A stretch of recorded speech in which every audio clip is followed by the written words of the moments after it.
Now to some new fallout from the national crime spike. August was the single deadliest month in decades in Prince George's County, Maryland, which straddles Washington, D.C. And with a startling amount of these crimes committed by children, by minors, the county is now instituting a curfew. We want to go to Joe Khalil. He is live right now for us in D.C. with more details on this. Joe. Yeah, good morning, Adrienne. So look, some people may see this as a controversial move, but Angela Alsobrook, who's the county executive in Prince George's County, Maryland, right outside of the nation's capital, she says it is necessary. She says that the crime situation, especially among teenagers, has really gotten out of control. So she and others in the county are now putting in this curfew. And this comes after an August that saw the highest crime rate in the county's history for one single month. So she pointed the finger of blame at the local courts and the county prosecutor for not holding young criminals accountable, says that crimes are going unpunished.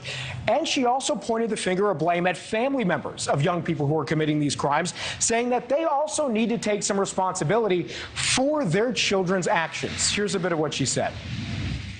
I know this isn't the popular thing to say, but the truth of the matter is, it's a fair question. Where are their parents? Where are the aunties? Where are the uncles and other family members who are responsible for them? So here's what this curfew is actually going to look like for Prince George's County. Sunday through Thursday, anybody under the age of 18 cannot be out on the streets after 10 p.m. Friday and Saturday nights, a little bit more leniency there. The curfew doesn't start until midnight, and violators could be hit with civil penalties, including fines up to $250. And look, this comes after a Labor Day weekend where 4 people were shot in Prince George's County. 3 of them died. The one who survived, a 1-year-old who is in critical condition. So that brings the total homicides to the year at 80, 24 alone in the month of August. And that's on top of the year so far, 350 carjackings. Adrienne, you put all of that together, and it does paint a picture of a serious crime problem in Prince George's County. They are now trying to do something about it. All right, Joe, thank you very much. It's a sad state of affairs. Joining me right now, Greenbelt City Councilman Ric Gordon.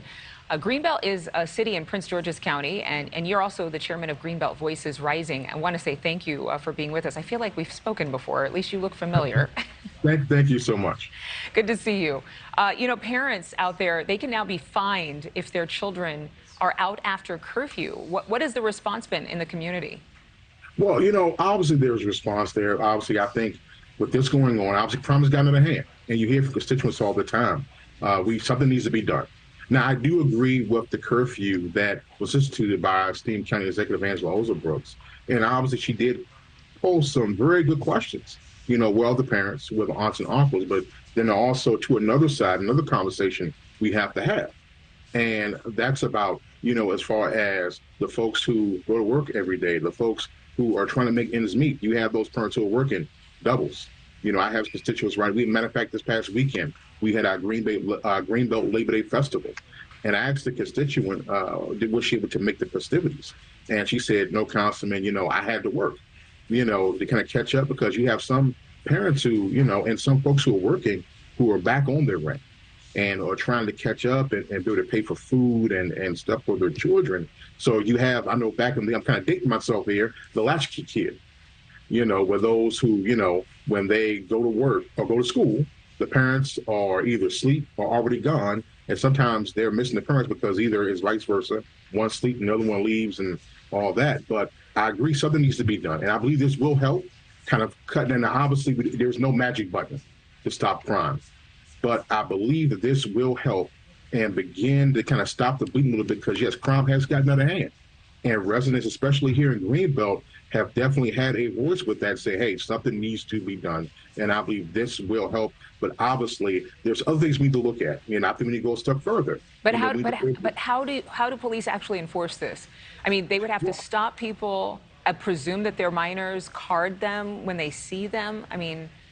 Yeah, so pretty much now that will be up to our police. And I have much confidence in especially our Greenbelt police officers here, that they will do the job according to, obviously, making sure that they are monitoring this, making sure they're on top of this. Our police chief, Richard Bowers, I have much confidence in him that he will make sure that our local police here do the job thoroughly and making sure that these young folk are not out past when they need to. I remember my grandmother used to always say, ain't nothing that late outside, but nothing good. So yeah, it's nothing good happens after 10 p.m. is what my father would tell me. Thank you. Nothing good happens. So I'm old school in that regard because I was just raised that way. Right. I'm sure there's a lot of people who would understand what you're saying and agree with you. Ric Gordon, thank you very much. Obviously, 430 arrests of juveniles this year. It's a different story, but we need to do something to certainly help the entire community. Thank you for your time. Thank you. Thank you so much. Thank you for watching. Go to newsnationnow.com to find NewsNation on your television provider. And don't forget to click the red subscribe button below to get more of NewsNation's fact-driven, unbiased coverage.